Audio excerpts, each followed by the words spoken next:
digníssimas autoridades presentes e representadas, excelentíssimas senhoras, excelentíssimos senhores, jovens, queridos irmãos no ideal espírita, continuamos a suplicar ao Senhor que permaneça conosco. Quando jovem, Alberto Einstein afirmava que a matéria explica a matéria e o universo se explica a si mesmo. Qualquer tentativa de explicar o universo fora dele e a matéria fora dela, afirmou, é uma proposta absurda. No ano de 1905, ao apresentar a sua primeira formulação da teoria da relatividade do tempo e do espaço, Alberto Einstein foi colhido por uma grande surpresa. Ele observou, por exemplo, que no fenômeno da fecundação, alguma coisa biológica contrariava o equilíbrio universal. Conforme nós sabemos, para que o universo se mantenha, é necessário que haja uma fonte de energia para que o equilíbrio se estabeleça. E a ciência que estuda essa fonte de energia estabeleceu uma série de leis, dentre as quais se destaca a da lei de entropia. Segundo a lei de entropia, a vida para viver consome energia. Envelhecer, degenerar e morrer são fenômenos eminentemente naturais, biológicos, já que à medida que a energia se desgasta, a vida se consome. Baseados nessa realidade, os astrofísicos constataram, por exemplo, que o Sol, para manter o seu sistema, converte massa e energia à razão de 420 toneladas por segundo, o que o levará à consumpção. Essa se dará oportunamente dentro de 15 bilhões de anos, em cuja época está prevista a desarticulação do sistema solar. Einstein, conhecendo a lei, começou a observar que no fenômeno da fecundação humana, a lei da entropia não funcionava. Ele percebeu, por exemplo, que o espermatozoide, quando atravessa a trompa de Falópio e vai fecundar o óvulo, apresenta-nos a seguinte equação: o espermatozoide é um gameta que tem um quantum de energia. Ao fecundar o óvulo, ele estabelece a célula ovo, que já trazia um quantum de energia, tornando-se essa célula portadora de um quanta de energia. Pela lei da entropia, à medida que o fenômeno biológico da multiplicação celular se desse, essa energia deveria dividir-se. Porque 20 minutos após a fecundação, o óvulo, agora ovo, se divide em dois. E à medida que ele se vai acoplar na câmara do útero, ele prossegue o fenômeno da cisparidade. Seria de esperar-se, portanto, conforme se dão nas frações ordinárias, que aquele quanta de energia, ao ser dividido em duas células, cada uma delas voltasse a ter um quantum de energia. E assim, indefinidamente, dá-se exatamente o contrário. À medida em que as células se multiplicam, elas continuam carregando o mesmo quanta de energia da célula primitiva, até chegar à idade de um ser adulto, quando o organismo se apresenta com 60 trilhões de células, todas elas com o mesmo quanta de energia da célula primária. Einstein começou a reflexionar e estabeleceu que o universo estava equivocado ou se estava diante de uma lei de nega-entropia, ou ele se havia enganado. Resolveu então o notável concepcionista estabelecer que ele se havia equivocado. Então ele teve a oportunidade de proclamar: o universo não se explica a si mesmo, nem a matéria se explica a si mesma.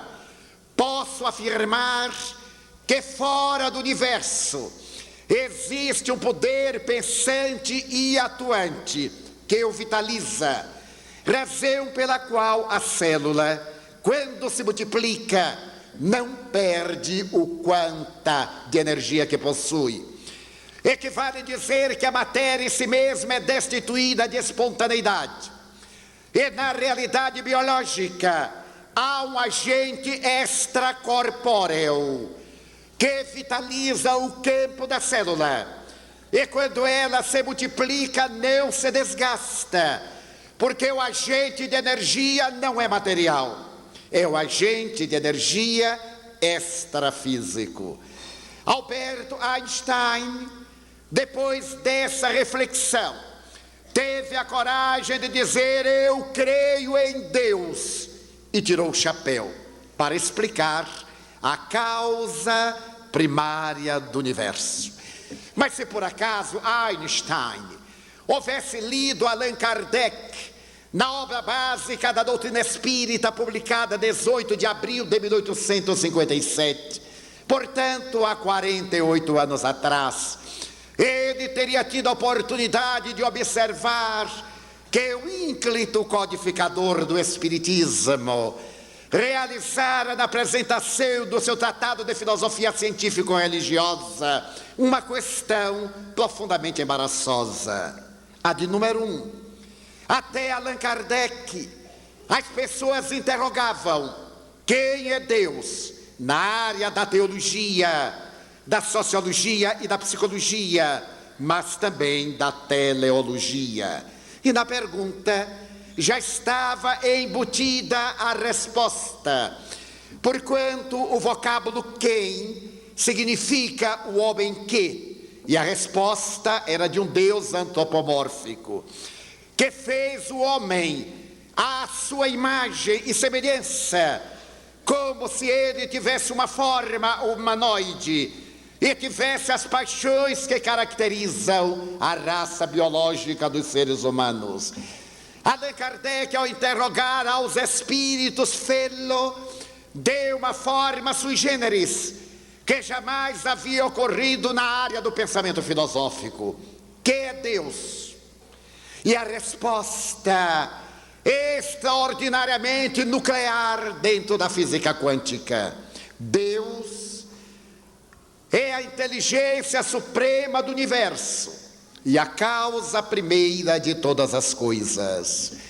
Se formos observar, Einstein pareceria ter plagiado o conceito kardeciano, porque se Deus é a inteligência suprema do universo, Einstein o disse, fora do universo há um poder pensante.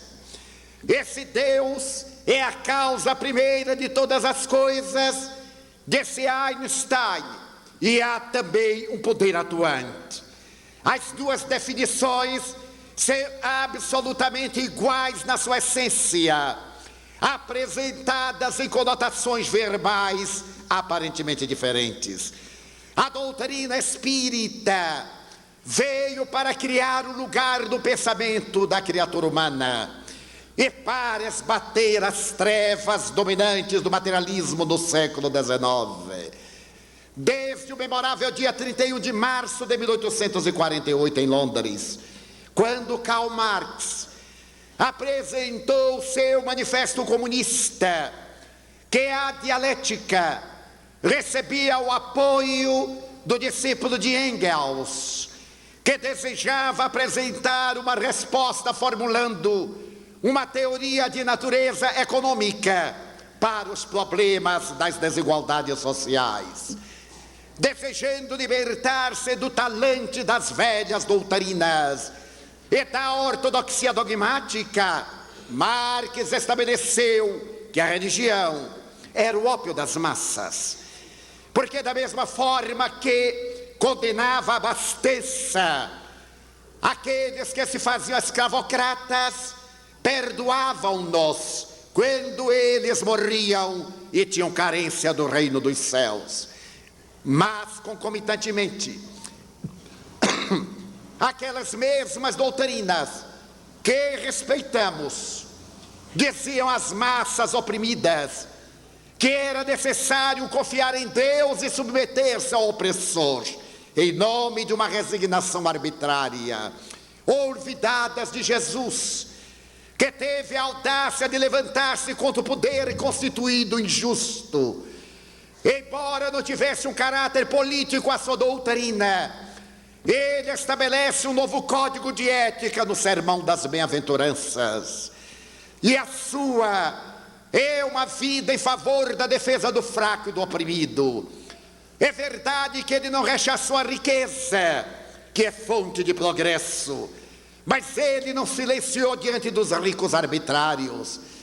Então Marx rebelava-se contra o status quo, sem a coragem de adentrar-se no conhecimento a posteriori, que o Espiritismo vinha trazer, e que seria o camartelo demolidor do materialismo, na sua feição dialética, histórica e mecanicista. Einstein, descomprometido com as filosofias e vinculado à religião, daria o passo gigantesco para encontrar a causa cáusica do universo e ser mais tarde acompanhado por David Bohm, considerado dos pais da física quântica contemporânea, quando esse admirável discípulo de Krishnamurti teria a coragem também de dizer que acreditava em Deus, que Deus para ele podia ser entendido dentro de uma ordem de leis. O universo seria o resultado de uma ordem intrínseca, que naturalmente projetava uma ordem extrínseca. E se por acaso alguém perguntasse quem era o gerador da ordem implícita, ele responderia que seria uma ordem superimplícita. E se voltasse a interrogação, ele prosseguiria ad infinitum, dizendo que se tratava de uma ordem superimplícita, e sucessivamente, até a causalidade absoluta. No ano de 1967, um admirável astrofísico inglês, Firsoff, teve a oportunidade de declarar que havia encontrado o Espírito. Não se tratava, obviamente, de um ser conceptual, detectado pelo pensamento religioso. Ele constatou o Espírito através da astrofísica. E para dar uma ideia da sua conceituação, Firsoff definiu o Espírito nas seguintes palavras: para mim, o Espírito é uma realidade semelhante à eletricidade e à gravidade, com a capacidade de pensar. Utilizo-me da palavra inglesa mente, para dizer que ele é constituído de partículas mindons, uma realidade, portanto, de natureza objetiva. Ao apresentar o seu conceito a respeito do Espírito, é fascinante notar que Allan Kardec, em 1857, 110 anos antes, já houvera perguntado às entidades luminíferas, conforme a questão de número 23 da obra referida, o Livro dos Espíritos, que é o Espírito, e eles redarguiram o princípio inteligente do universo. Portanto, ser que é uma realidade pensante semelhante à lei da gravidade e à eletricidade universal. Mas Allan Kardec não se deteve apenas nessa resposta. Mais tarde ele voltará à carga e reindagará que são os espíritos. São seres inteligentes, responderam os próprios espíritos, que povoam o mundo espiritual além das dimensões materiais. Esse espírito da visão kardeciana é um ser real, de estrutura molecular, é um ser que pensa, é um ser que tem ponderabilidade.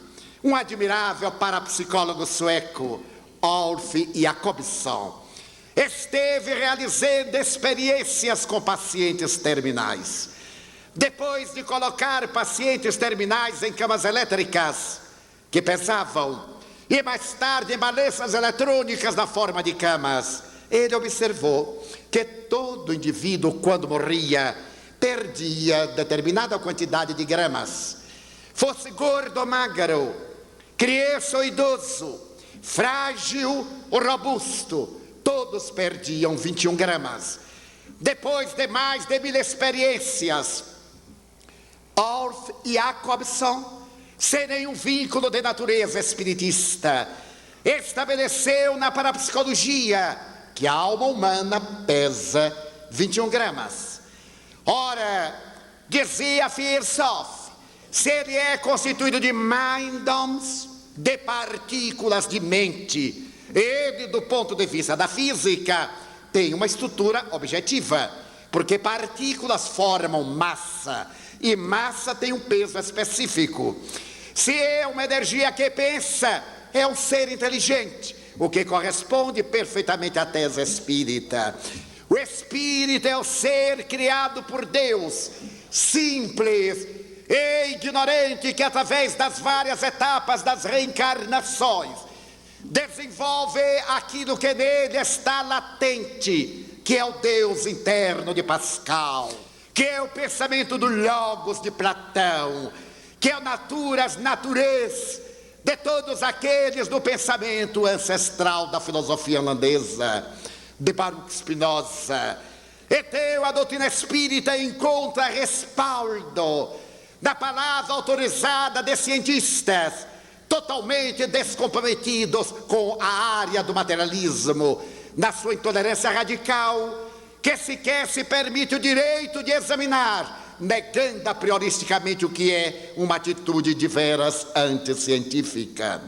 Mas quando falamos de reencarnação, as pessoas não acostumadas à tese invariavelmente têm uma reação algo desconcertante.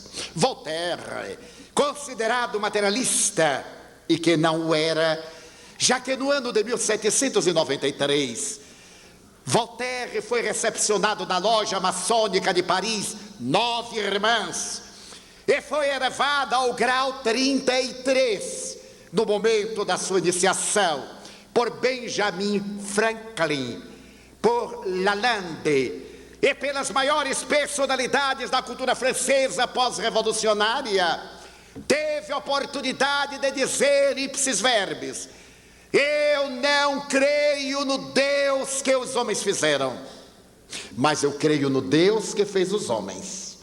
Ele não acreditava no Deus antropomórfico, feito pela nossa pequenez, mas ele acreditava naquele Deus causal que a nós todos nos fez, e dava a demonstração típica de não ser materialista, porquanto para seguir a chamada sagrada ordem maçônica são necessários, como pontos fundamentais, a crença em Deus, na imortalidade da alma e na solidariedade humana. Óbvio, portanto, que a ordem franco-maçônica 9 Irmãs não poderia aceitar dos seus quadros a uma personagem materialista do cunho que foi pintado Voltaire pelos adversários do progresso intelectual.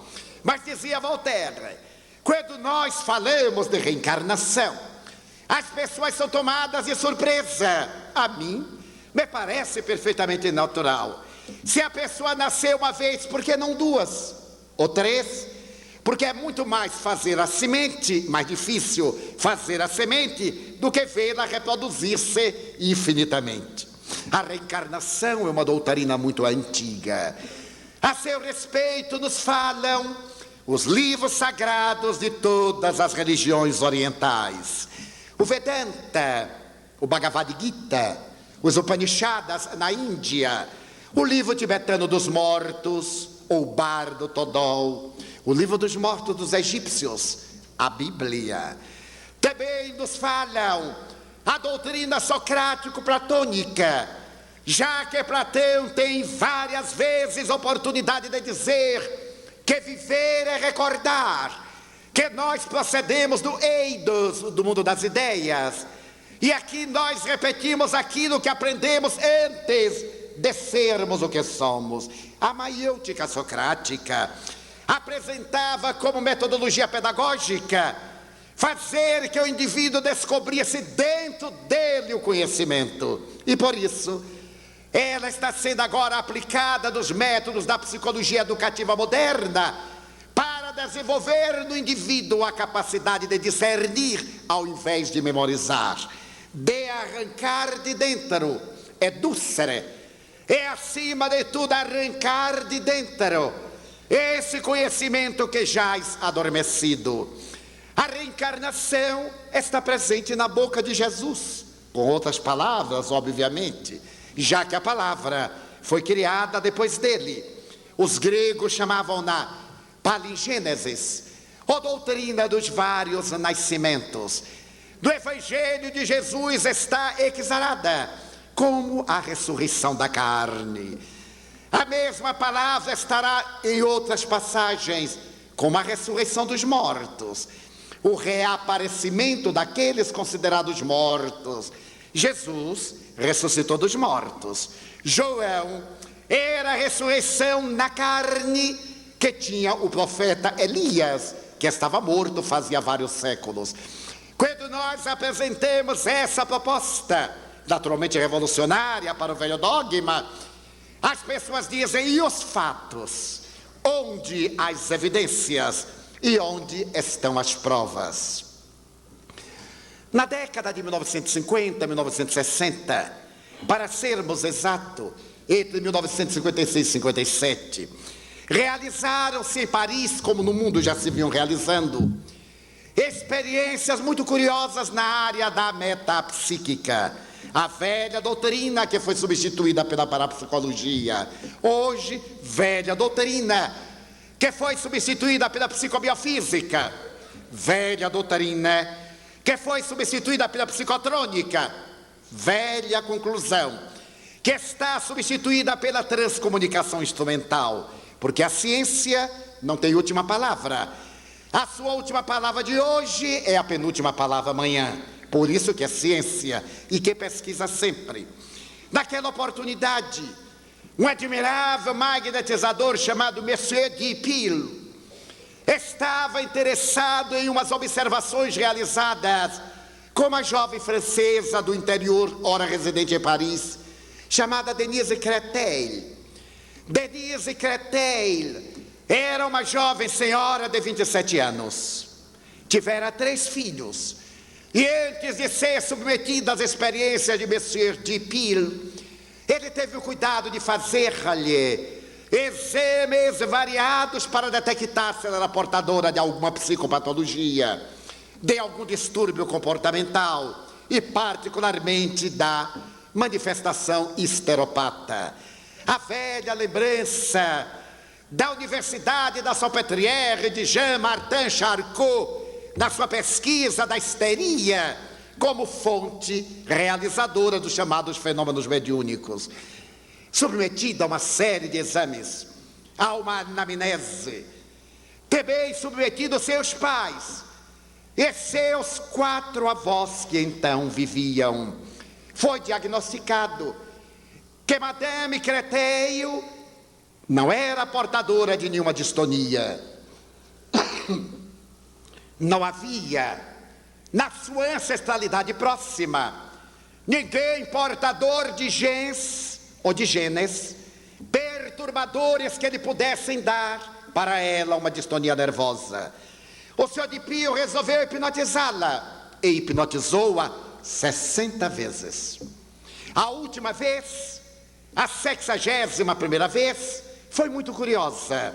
Era uma noite de abril, quando as marcas do inverno estão saindo da Europa, e Monsieur Dipil hipnotizou a jovem Denise Créteil para ter certeza de que aquilo que ela informava possuía fundamentos. Denise Créteil, em transe, levada a recuar mnemonicamente ao passado, contava uma história peculiar e dizia o seguinte: meu nome é Marie-Lise. Eu não sou Denise, eu sou sobrinha de Napoleão Bonaparte. Minha mãe é Pauline Bonaparte e meu pai é o Marechal Lefebvre, que serviu com meu tio na conquista de muitas batalhas. A minha vida é muito peculiar. Eu estive praticamente encarcerada nos arredores de Paris, em uma dessas pequeninas cidades, na casa de uma amiga querida de mamãe, e contava uma história sobre qualquer aspecto, no mínimo absurda. Dizia inclusive que havia morrido tuberculosa e que fora sepultada no cemitério de Montmartre, no coração de Paris. Esta experiência, que seria a última com Denise Créteil, era para que ela, em estado de transe, apontasse no cemitério de Montmartre o lugar onde estaria inumado seu corpo, que deveria ter falecido por volta de 1921, quando Napoleão Bonaparte morreu no dia 5 de maio dessa data. Denise Créteil está em transe. A reportagem diz mais ou menos assim: 4 sombras caminham entre os ciprestes do cemitério de Montmartre. É noite e aquela experiência estava arduamente programada. À frente vai a senhora Créteil. Ela está visivelmente em transe sonambúlico. Logo atrás, o hipnotizador e magnetizador, senhor de Pilo. Do lado, uma senhora que é esposa de um deputado pela província de Meuse. E do outro lado, Paul Neville, repórter do periódico Paris Soir. Denise Créteil, na personalidade de Marie-Lise, caminha pelas alamedas, acerca-se de uma área final do cemitério, e num retângulo que está guardado por grades enferrujadas, ela tem uma crise emocional e diz: meu corpo foi inumado ali. Põe-se desesperada em lágrimas. O senhor de Pio a desperta e agora todos voltam ao apartamento do magnetizador no coração de Paris. Naquela oportunidade, Denise Créteil vai tomar conhecimento do que se trata. Ela vai ouvir as 60 gravações em etapas que contam essa história. Ela diz no estado de transe que Paulina Bonaparte, na sua insensatez e no seu poder, deixou-se arrebatar por muitos amores. E dentre esses, o general Lefebvre. Do relacionamento entre os dois nasceu a fecundação. E quando Paulina percebeu que estava grávida, para evitar mais escândalos na corte napoleônica, ela procurou uma província discreta e uma sua amiga recebeu-a nos arredores de Paris até que a menina nascesse. A menina recebeu o nome de Marie-Lise e sua mãe entregou-a a um madeireiro na região de Provence para que ela fosse educada, para que ela sobrevivesse enquanto continuou nos seus desmandos sexuais. Mais tarde, quando a menina completou 9 anos, ela então mandou buscá-la e entregou à sua amiga, que a instalou no seu pequeno castelo nos arredores de Paris. Ali, conta Marie-Lise, a vida era muito monótona. No verão era mais agradável, porque a temperatura muito quente em Paris, a ausência de ventos, fazia que a família napoleônica se refugiasse nos arredores, onde havia mais agradáveis temperaturas.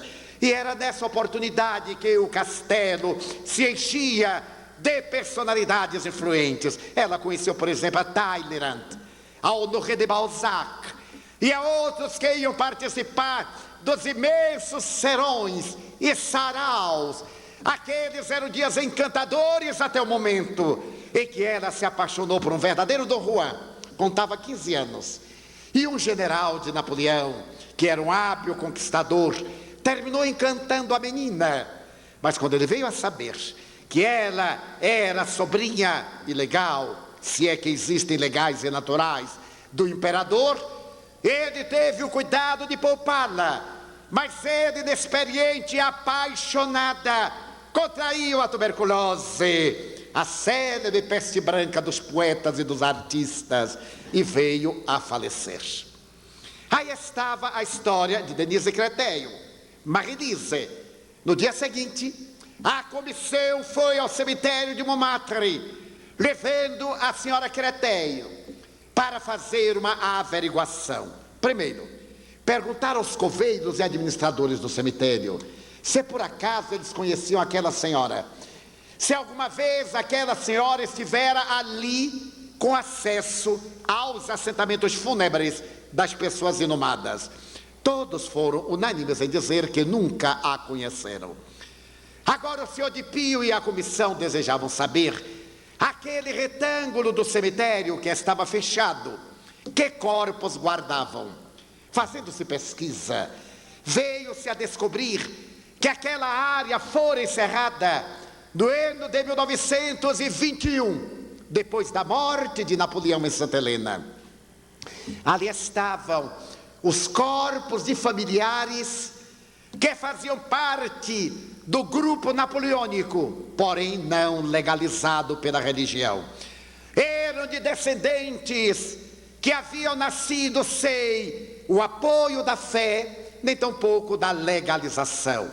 Todos aqueles que eram parentes ad hoc de Napoleão tinham direito àquele solo, e que ali estava fechado fazia, portanto, aproximadamente 34 anos. Chegou-se à conclusão que a tese de Denise Créteil era provável.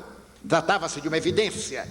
Se ali estavam os corpos paralelos da família napoleônica, e ela se dizia uma sobrinha não reconhecida, é provável que também estivesse. Mas o dado era muito vago. O senhor de Pio resolveu então hipnotizá-la e levá-la à cidade onde ela disse que viveu, a cidadezinha de Épernay, bem na periferia de Paris, a 30 quilômetros. Denise Créteil foi colocada em transe e levada a Épernay. Ela descreveu o castelo de Bussot, onde dizia ter vivido. E quando chegou, no estado de transe, ela foi recepcionada pelo mordomo, porque hoje é propriedade do patrimônio francês, e ao adentrar-se, olhou em derredor e disse: ué, falta nesta parede uma velha peça de tapeçaria. E ele disse: é verdade, foi retirada daí em 1939, quando a França se preparava para resistir a Hitler. Foi para os subterrâneos do Louvre e depois da guerra não foi devolvida. Ela subiu a escadaria bifurcada e começou a dizer: aqui vivia madame. Esta era a sala em que ela recebia os amantes. Aqui era o seu escritório. Aqui se tratava do comedor particular. E o mordomo, profundamente surpreendido, asseverava que os dados históricos eram correspondentes. Mas Monsieur de Pio encontrou nisso uma explicação telepática. Ela poderia estar pescando as informações no inconsciente do mordomo. Ela desceu, apresentou a sala de refeições e depois se deteve e disse: tenho que ir à adega.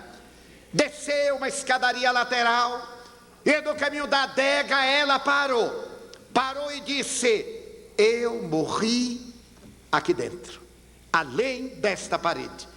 Aqui há uma porta que foi fechada, há um corredor que leva à catedral de Épernay. Madame mandou fazer essa passagem secreta para poder fugir em caso de alguma necessidade. Ora, ninguém sabia, não havia como pescar telepaticamente. Aquela parede estava igual a todas as demais paredes. O senhor de Pio estava agora diante de um fato que poderia ser confirmado ou não. Solicitou ao patrimônio histórico da França permissão para derrubar a parede naquele lugar, com os cuidados necessários para recompô-la, caso não se encontrasse uma passagem subterrânea. E encontrando-se melhor para o patrimônio, depois de um trâmite demorado, O patrimônio concedeu que a passagem fosse posta à vista. Operários especializados retiraram a caliça do reboco, pedra a pedra, com cuidado, ante a possibilidade de ter que a recompor. E, para a surpresa geral, havia uma passagem secreta. Denise Créteil voltou a ser hipnotizada. E, ao adentrar-se pela passagem, ela disse a vários quartos: eu morri neste quarto, vitimada por uma grande hemoptise. Claro que não se pôde mais constatar, transcorridos mais de 100 anos. Mas, caminhando-se por aquele corredor subterrâneo, chegava-se ao altar-mor da Catedral de Épernay.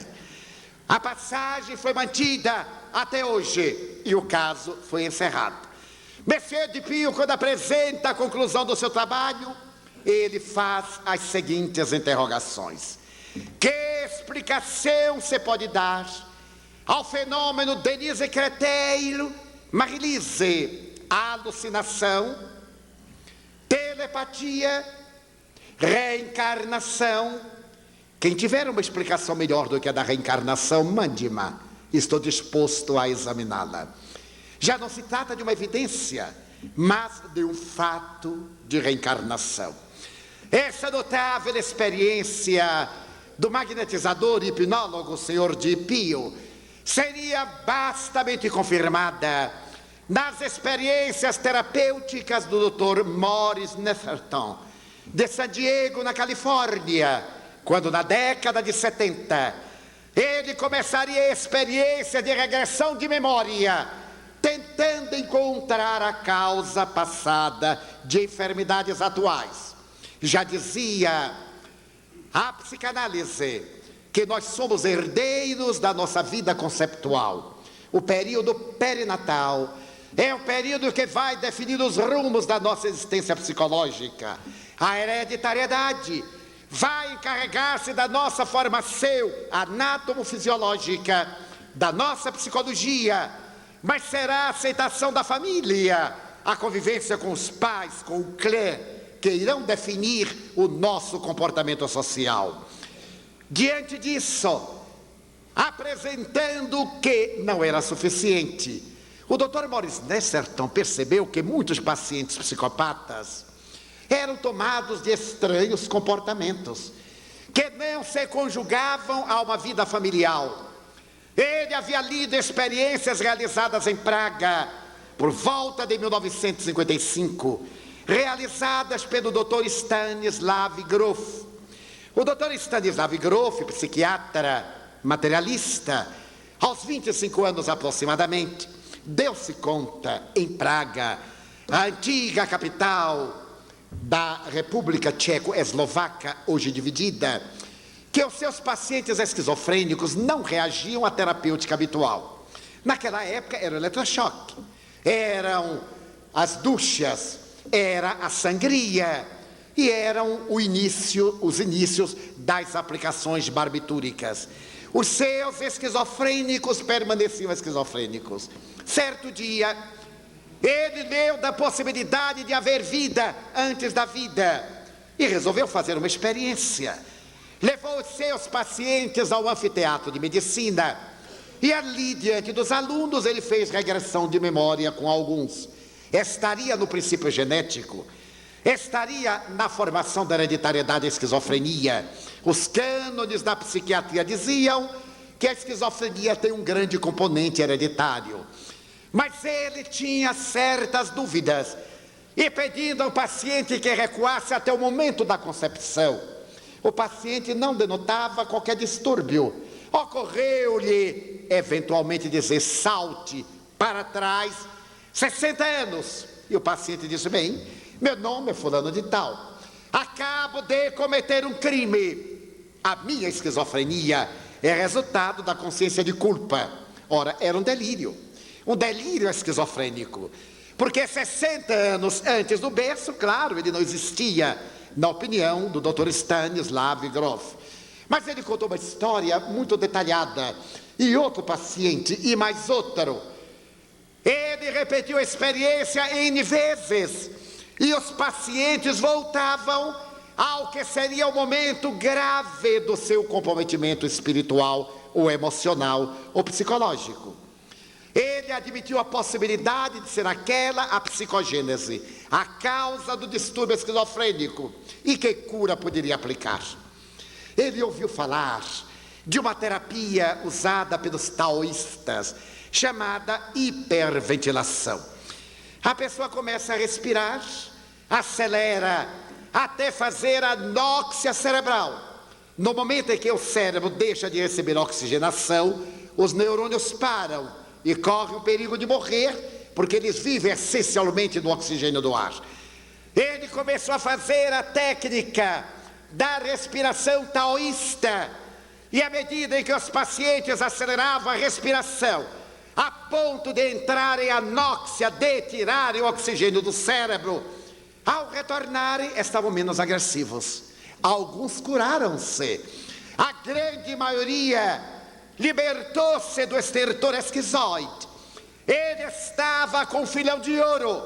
Nesse momento, 10 anos depois, Praga foi invadida pelas tropas soviéticas.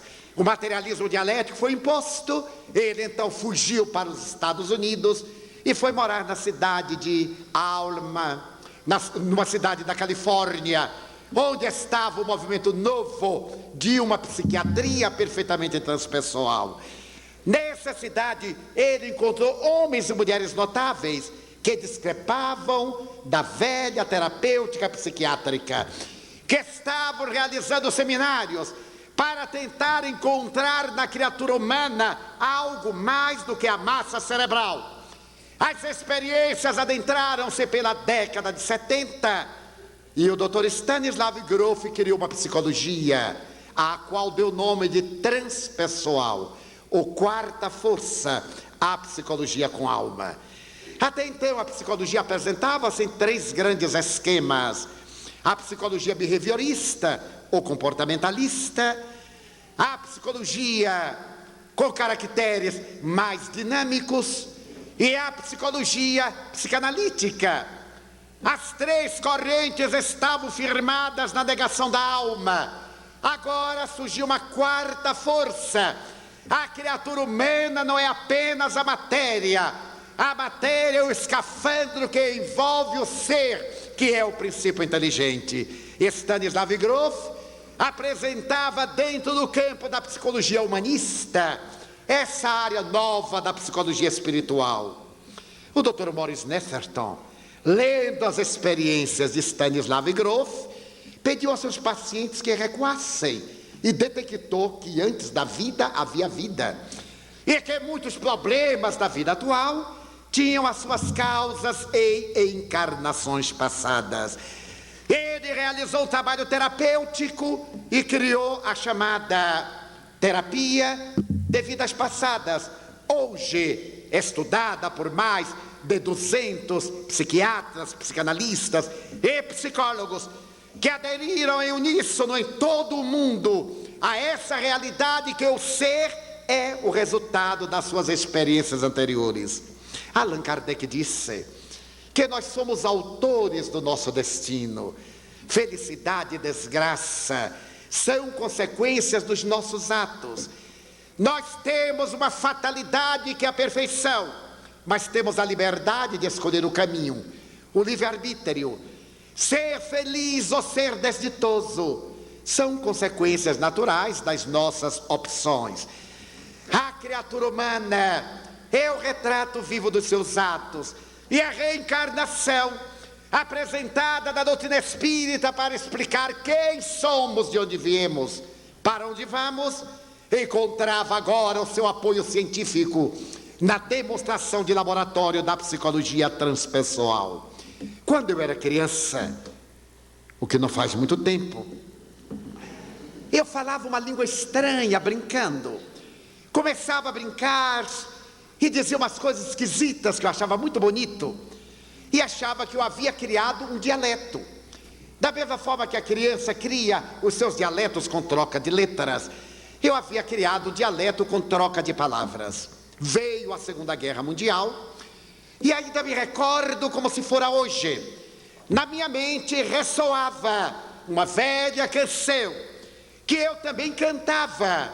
Era uma canção patriótica, era uma marcha vitoriosa, mas para mim era um estado de alucinação. Nesse ínterim, veio o dia D, a conquista da Normandia, e naquela época era célebre o repórter Heron Domingues. Quando tocava a música do repórter o país parava para receber as notícias na voz maravilhosa de Heron Domingues. A minha casa não tinha rádio. O rádio na época era um móvel enorme, que somente os ricos podiam possuir.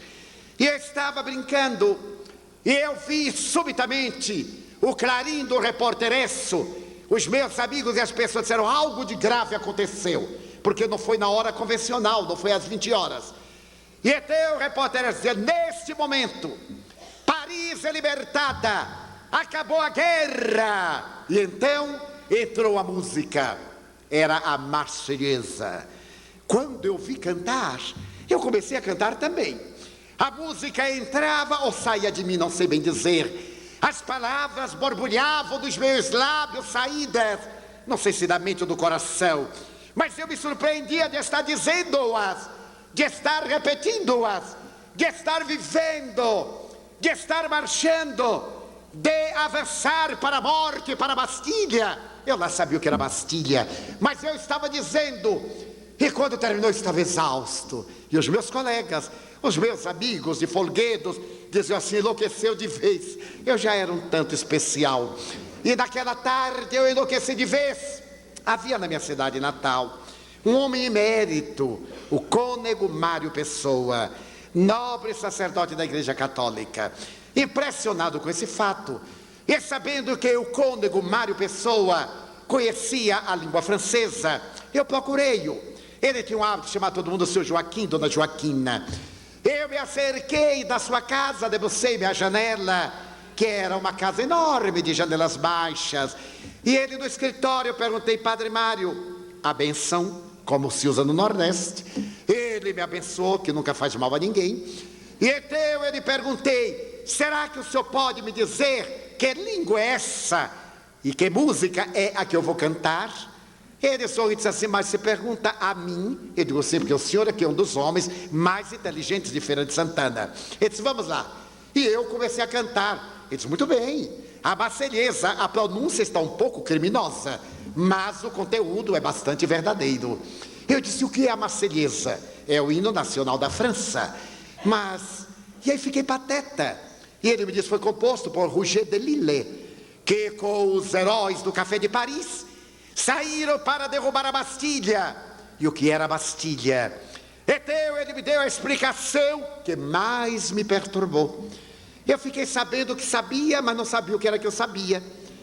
Passaram-se os anos e eu adquiri a idade da razão. Em 1967, eu fui por primeira vez a Paris, a instâncias de uma querida amiga. Tendo ido a Portugal e a Espanha, que estavam respectivamente sob os talanques totalitaristas de Salazar e de Franco. Em Portugal realizei uma série de conferências em subterrâneos, porque era proibida a doutrina espírita, como muito bem disse o nosso antecessor, não apenas proibida, perseguida terrivelmente. Então eu proferi uma série de palestras para grupos entre 11 horas da noite e 2 da madrugada, para não chamar a atenção.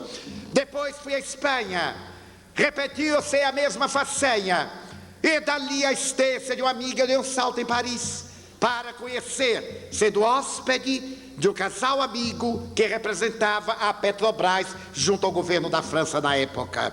A primeira noite para mim em Paris foi profundamente tormentosa. Não consegui conciliar o sono, embora fosse agosto. Eu atribuí que fosse a temperatura desagradável do verão. No dia seguinte eu pedi aos meus anfitriões que me permitissem caminhar um pouco.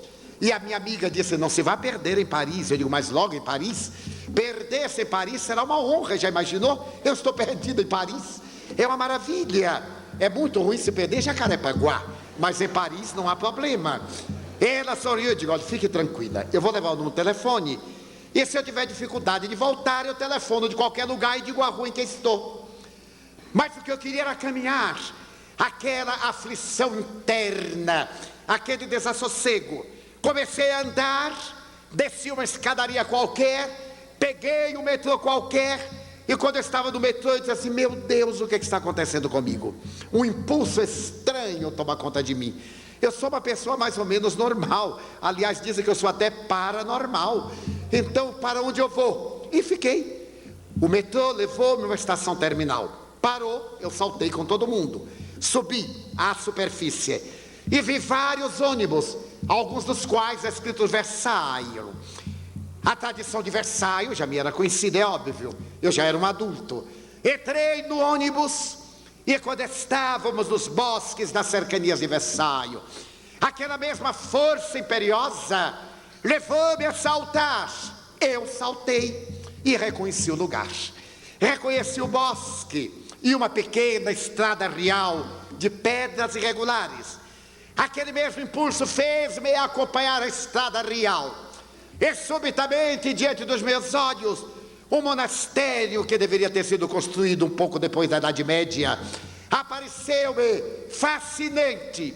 Eu sempre tive uma profunda inclinação religiosa, como muito bem anuncia o irmão Miguel de Jesus Sardano. Aquilo me cativou e eu comecei a sentir uma mudança de personalidade interna. Sou normalmente alegre, sem fazer autobiografia, sou jovial, adoro a vida.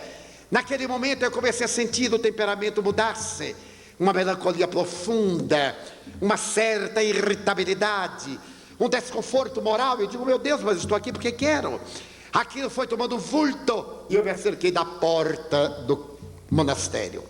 Bati uma aldraba, abriu-se um postigo e então o rosto suave de uma monja francesa perguntou o que era. E quando eu me dei conta, eu estava falando francês. Eu disse: eu desejo visitar o convento. E eu disse: meu Deus, pirei de vez. Porque eu falei, mas não sabe o que eu falei. Ela disse: mas hoje não é permitido. É segunda-feira e os monumentos públicos da França estão em limpeza. Embora a nossa casa não seja pública, não é permitida a visita de estranhos.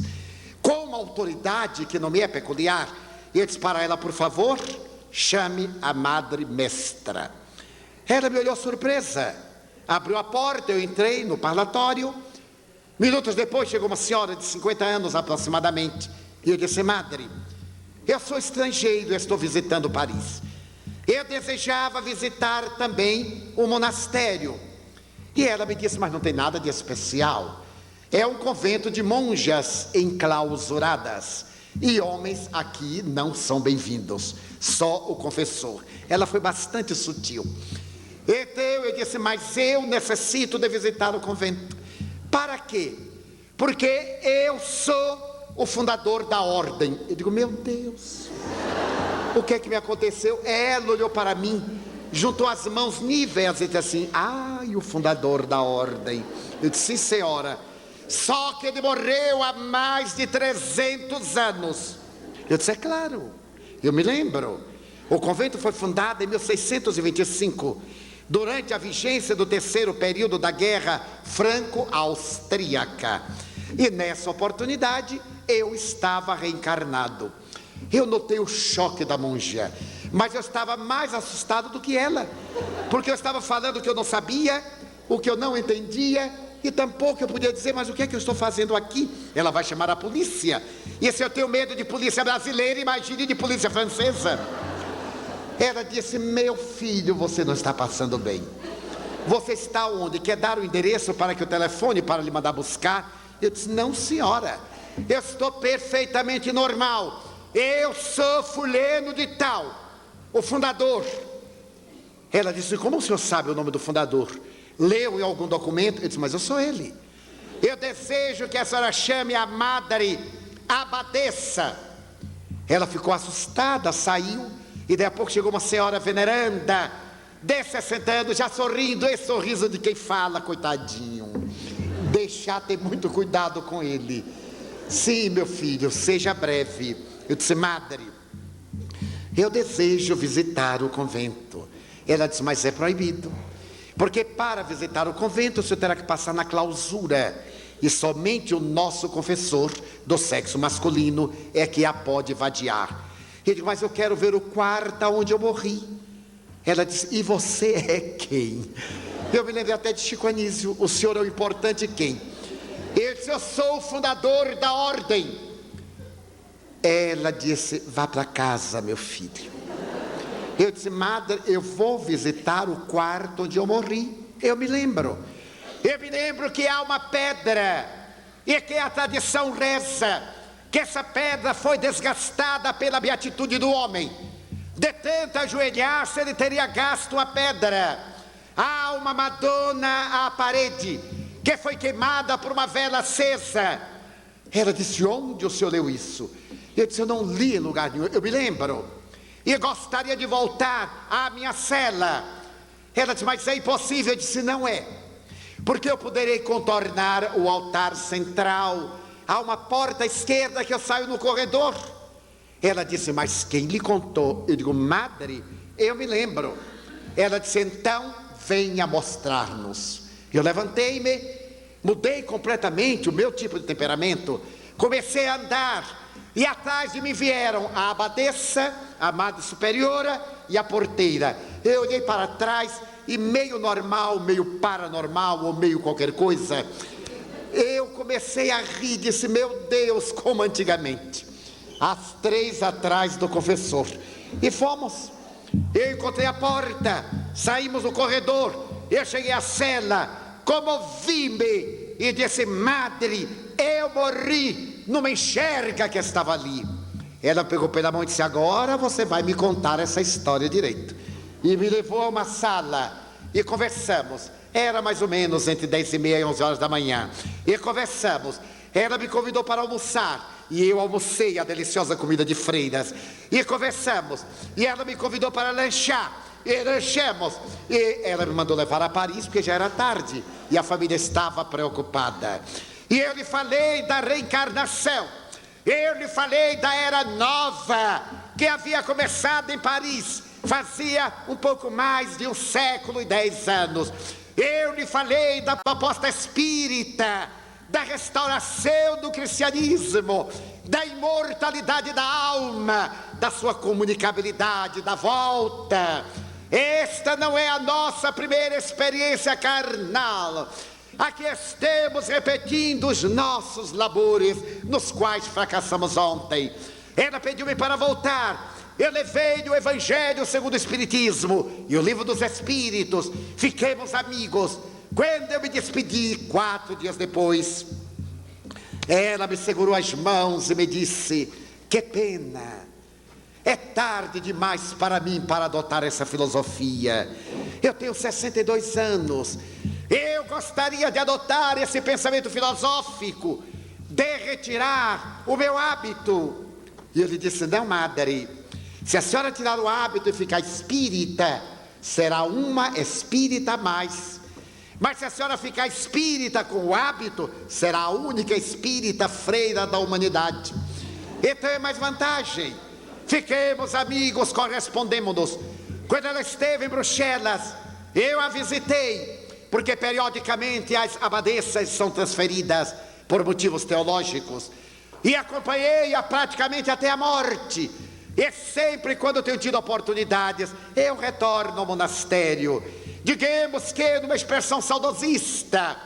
Então eu vim entender aquele antigo amor à França, mas esta era uma memória de 1625 a 1634, aonde estava a Marselhesa, que é de volta de 1789, portanto, mais de 150 anos depois.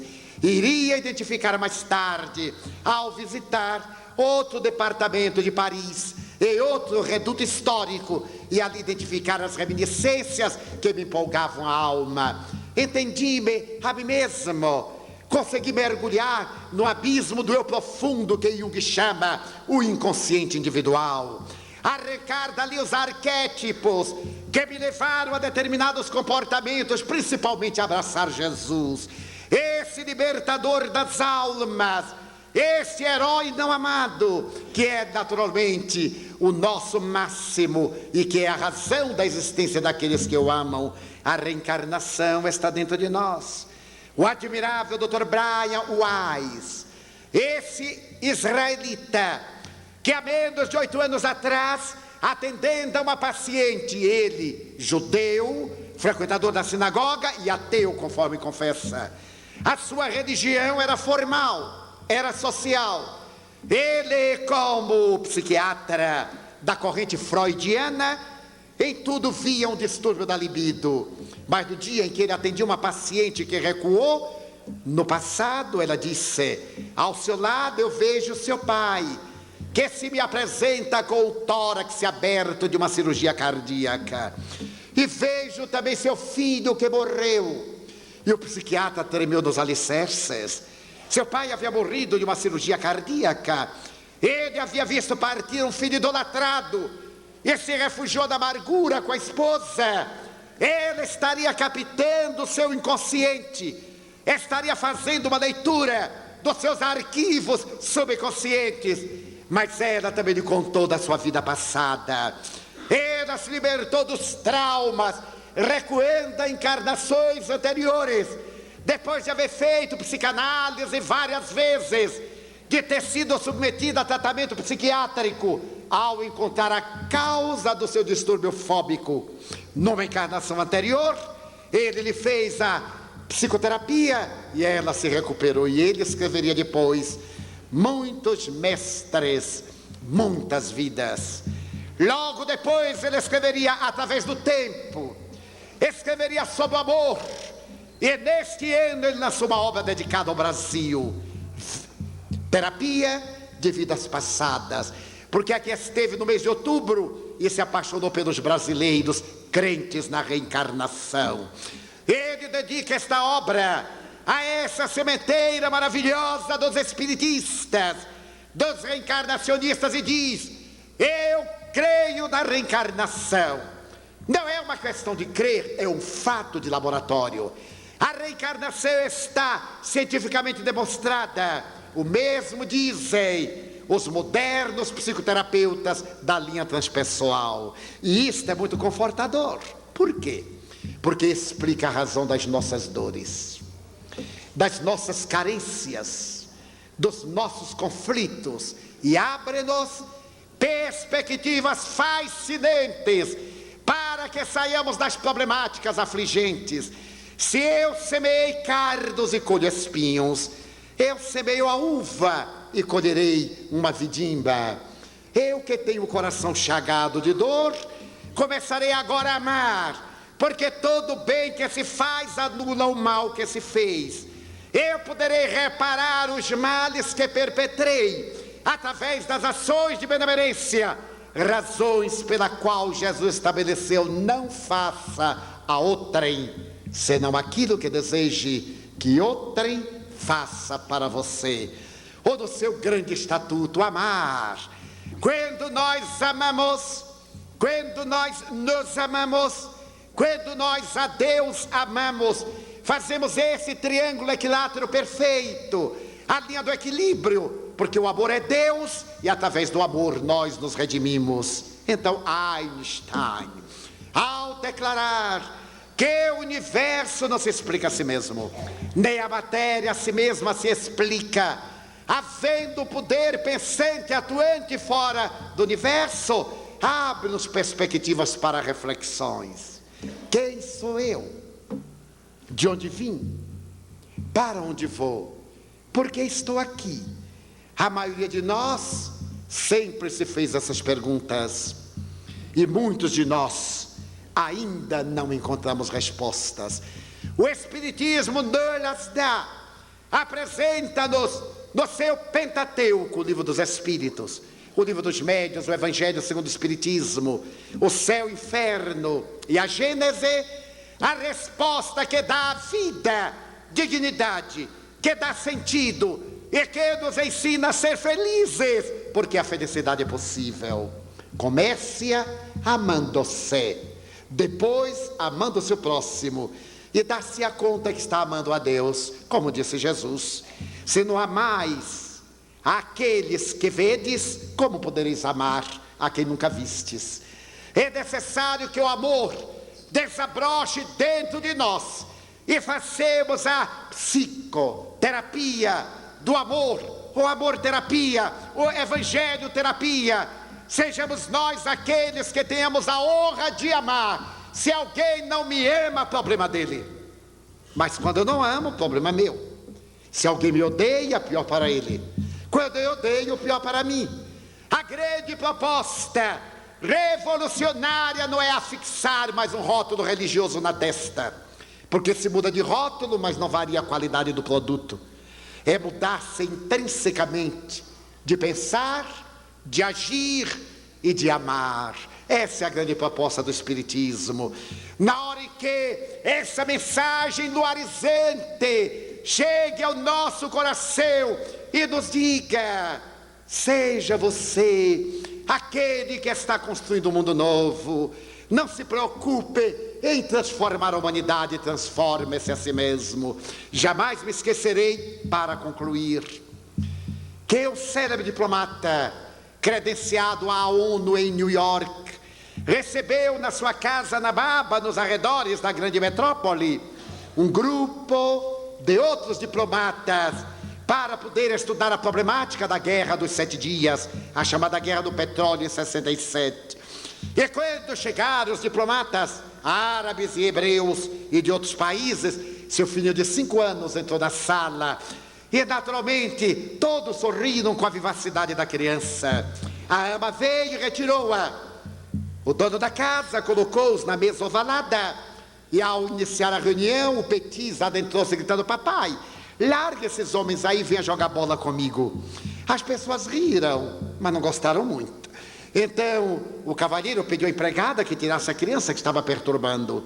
Saíram e no momento em que a reunião começava a interessar, a criança entra por terceira vez e grita: papai, abandone isso, venha jogar bola. Notou-se o mal-estar dos convidados e o pai, constrangido, disse: a ama não o traga mais.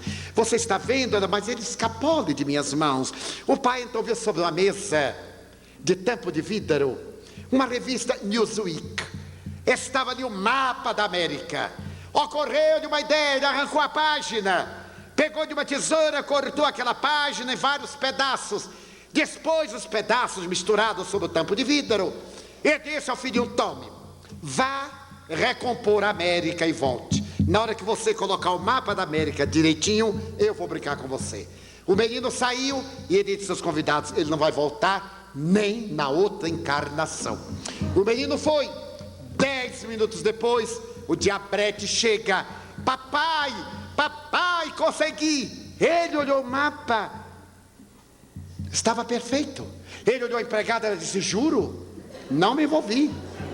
Mas não era possível, menino de 5 anos. Meu filho, como é que você fez? Ele disse: ah, papai, eu consertei a América, porque do outro lado tinha a cara de um homem. Eu consertei o homem, aí eu consertei a América. Na hora em que o ser for consertado, o mundo será regularizado, o mundo será melhor. E a proposta da reencarnação na mensagem espírita é de nos reaparelharmos para a vida, até podermos dizer: meu Deus, há tanta dor que geme, há tanto desespero que blasfema. Eu gostaria de repetir como um poeta hindu: nunca reclamar. Eu tenho tanto para agradecer e tão pouco para pedir, que eu te quero dizer: muito obrigado, Senhor, pelo que me deste, pelo que me dás, pelo ar, pelo pão, pela paz. Muito obrigado pela beleza que os meus olhos veem no altar da natureza. Olhos que fitam o céu, a terra e o mar, que acompanham a ave ligeira, que corre fagueira pelo céu de anilo e se detém na terra verde salpicada de flores em tonalidades 1000. Muito obrigado, Senhor, porque eu posso ver meu amor, mas diante da minha visão pelos cegos, eu formulo uma oração, porque eu sei que depois desta lida na outra vida, eles também enxergarão. Muito obrigado pelos ouvidos meus, que me foram dados por Deus, ouvidos que ouvem o tamborilar da chuva no telheiro, a melodia do vento nos ramos do salgueiro e as lágrimas que vertem os olhos do mundo inteiro. Ouvidos que ouvem a música do povo que desce do morro na praça cantar, a melodia dos imortais que a gente ouve uma vez e não esquece nunca mais, a voz melodiosa canora melancólica do boiadeiro, e a dor que chora e que geme no coração do mundo inteiro. Pela minha faculdade de ouvir, pelos surdos eu te quero pedir. Eu sei que depois dessa dor no teu reino de amor, eles voltaram a sentir. Muito obrigado pela minha voz, mas também pela sua voz, pela voz que canta e declama, que ensina e que legisla, que alfabetiza e que ilumina, pela voz que trauteia uma canção, e que o teu nome profere com sentida emoção, diante da minha melodia. Eu quero rogar pelos que sofrem de afasia, que não cantam de noite e que não falam de dia. Oro por eles. Eu sei que depois desta prova, na vida nova, eles cantarão. Obrigado pelas minhas mãos, mas também pelas mãos que aram, que semeiam, que agasalham, mãos de ternura, que libertam da amargura, mãos que apertam mãos, mãos de caridade, de solidariedade, mãos de psicografias, de poesias, de cirurgias, de sinfonias, pelas mãos que atendem a velhice, a dor, o desamor, pelas mãos que no seio embalam o corpo de um filho alheio sem receio, e pelos pés que me levam a andar sem reclamar. Muito obrigado, Senhor, porque eu posso bailar. Diante do meu corpo perfeito eu te quero louvar, porque eu vejo na terra aleijados, amputados, marcados, desesperados, e eu posso andar. Oro por eles. Eu sei que depois desta expiação, na outra reencarnação, eles também bailarão. Muito obrigado, por fim, pelo meu lar. É tão maravilhoso ter um lar. Não é importante se este lar é uma mansão, ou uma tapera, um ninho, ou uma favela, um grabato de dor, um bangalô, uma casa no caminho, seja lá o que for, mas é importante que dentro dele exista a figura do amor. O amor de mãe, ou de pai, de mulher, ou de marido, de amigo, ou de irmão, a presença de alguém que nos dê a mão, a companhia de um cão, porque é muito triste viver na solidão. Mas se eu a ninguém tiver para me amar, nem um teto para me agasalhar, ou uma cama para me deitar, nem aí blasfemarei, nem reclamarei. Pelo contrário, te direi: obrigado, Senhor, porque eu nasci. Muito obrigado, porque creio em ti, pelo teu amor. Obrigado, Senhor, por esta noite. Obrigado, São Bernardo. Muito obrigado.